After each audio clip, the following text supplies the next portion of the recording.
2005 Dodge SRT-10, 36,000 miles. In the comments, let us know if there's a better sports truck than these. When you think of a sports truck, you would expect it to run and drive awesome. And that's what these Viper trucks do. This is an 05 SRT-10. Basically what it is it's a Viper that's a truck. So it has the original 8.3 liter V10, which makes 500 horse and 525 foot-pounds of torque. This one's had a couple little things done, like a cold air intake, and then it has full aftermarket exhaust. So it makes a little bit more power than it probably would have from the factory. But the drivability is fantastic. The regular cab ones like this truck comes with the 6-speed manual, which is a lot of fun to drive. You also have the crew cab versions, which were an automatic setup. So I like the regular cab, 6 speeds, just a cool setup. Drivability is fantastic. We're in 5th gear right now. We're cruising at 60 miles an hour without an issue. We're 2,000 RPMs and we still got a gear to go. This is a 36,611 mile truck. It's a clean Carfax, clean auto check, no accidents or damage are ever reported. So it's ready to go when it comes to paperwork. You have all your standard equipment like power steering, disc brakes, AC's cold, heat blows hot. And again, just a few little mods. Has a cold air intake, and then it has MRP, I believe is what it is. It's like a race exhaust setup. It has flow-through catalytic converters. And then this one does have the cutouts on the left and the right side for the dual tips on both sides, where normally I believe it comes out the back on these on the bumper. So it does have aftermarket exhaust, has a great performance style sound to it. When we're cruising on the highway like we are right now, it doesn't really have any drone. You do hear the exhaust, but it's not crazy loud. We'll really get into it here in just a second. It's got a really good exhaust note to it. And you can drive this thing regularly if you want to. It's a lower mileage example with 36,612 miles, which is really cool. Had a number of these over the years, and they're just a lot of fun to drive. The clutch feels good, downshifts like it should. On the interior, it's the dark slate interior. You have a little bit of wear on the edge of the bolster over here on the driver's side. But it's minimal at best. There's really no issues with the interior outside of that little bit of bolster wear. Center console folds down. You can put a third seat in here, or third person in here. I'm not sure where you'd put your feet, but you do have the middle seat there. Top of the dash looks good. Headliner, visors, no issues with that. You do have an aftermarket oil temperature gauge right there. You have your nice stereo here in the factory location, factory heat and AC controls. You do have the key that goes in, and then you have the push button start. Flip open center console. You have your glove box, which opens and closes properly as well. Then you have your cup holders down low. You have your little storage compartment. Again, everything really in here is nice for a low mileage example. You have your little subwoofer, infinity subwoofer behind the middle seat there. And then again, you just have a little bit of bolster wear on the edge of the driver's seat from just getting in and out, which again is all pretty minor stuff. No lights on the dash. And the only item we have listed as a no on this one is it is the power adjustable driver's seat. It moves forward, it moves back. The back portion of the seat, which tilts up and down, works. The front portion of the tilt up and down is not working. When you engage the switch, you hear it, but it's not moving the seat up or down. Right now, it's in a really comfortable driving position, but that is the one item that is not working. You will see the Does It Work section on the website, pcclassiccars.com. Click on the inventory tab, find this truck, scroll to the very bottom, you'll see the additional media section, which has the clean Carfax, the auto check, the motor numbers, the Does It Work section, and then the little photos of the cosmetic flaws, which again, you will find in that additional media section. We're warmed up. As soon as this last little car goes, we're gonna go ahead and get in throttle some.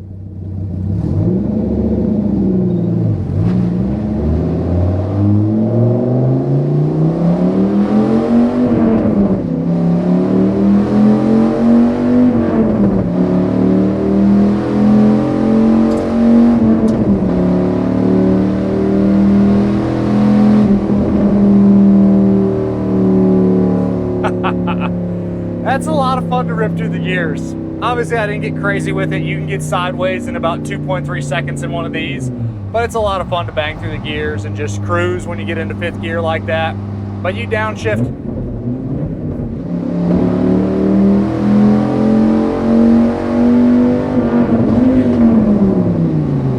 But performance is great. Does everything you want it to do. No complaints mechanically. On the underneath, it's fantastic. There's no rust problems, no issues. Obviously, again, you have the aftermarket exhaust. Floors are great, frame is great. No problems of any kind on the underneath. On the exterior, it's the factory flame red color. The ground effects do appear to be original paint. It does look like the rest of the truck has had some paint work. Can't tell you as to 100% why. These trucks are pretty notorious for kind of having some paint problems back in the day. So you find them that are original paint that are nice, but you will find them that have had some paint work. This one shows really well. The paint quality on the truck is great. I don't see any issues outside of a couple little touch-ups in the paint, some little small spots here and there. It really is an excellent looking truck cosmetically. Wheels are in great shape. Tires are brand new tires. They don't have 100 miles on them. You obviously have the nice drop-in bed liner underneath the bed liner. It really shows well. So if you wanted to take that drop-in bed liner out, you could. You have the really cool wing in the back. A lot of people take them off. I think they look good because that's how these trucks came. The flame red is, again, a great color. You will see photos of those imperfections on the website, pcclassiccars.com. But again, it's all real minimal stuff. Glass is in excellent condition. Few little nicks in the windshield, but it's minor. Your power windows, they work like they should. You have your manually sliding rear glass, which opens and closes properly. Power mirrors look good with also the defrost on them. So you kick those on, defrost works like it should. I got the AC on right now, it's nice and cold. The driving position is really comfortable. These seats are great. They have a nice bolster on the left and right side, so you can get comfortable if you do want to take it on a little bit of a longer road trip. Feels good. You do have tilt, you have cruise, all of your creature comforts like you're gonna get. And you would sometimes think banging gears in a truck like this, it's not fun, but you're buying this truck to have a really good time. You're not gonna use it usually as a daily, which I wouldn't have a problem doing that because the clutch is easy to press. The driving position is, again, great. Nothing that's unusual. It's a really cool sports truck. I've always been a fan of these. They're a lot of fun. And this one with the little mods done, it's all tasteful stuff for me.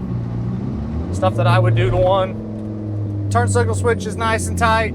All of your gauges are functioning properly. All of our temperatures where we want them to be. Speedo, tach, all that's working properly as well. In the engine compartment, it is the original 8.3 liter Viper motor that these trucks came with, and this is the original one for the pickup.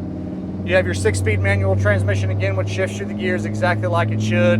In that engine compartment, nothing is really out of place outside of you have the aftermarket cold air intake. Everything else appears to be basically stock in there. The wiring checks out good. No issues with any of that.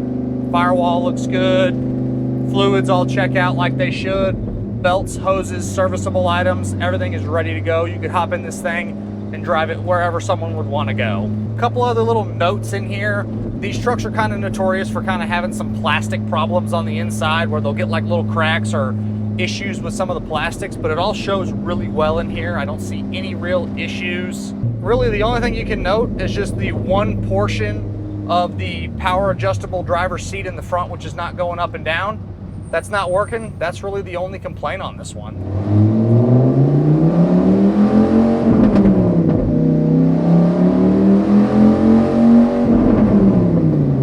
And there you guys have it. As always, I'm Michael. This is a 2005 Dodge SRT-10 with 36,617 miles from myself and everybody here at PC Classic Cars. We appreciate y'all stopping in to watch another one of our test drives. Make sure you check out the additional media section on the website, pcclassiccars.com. Check out the content we're posting across the social platforms every single day. We'll catch you guys on the next video.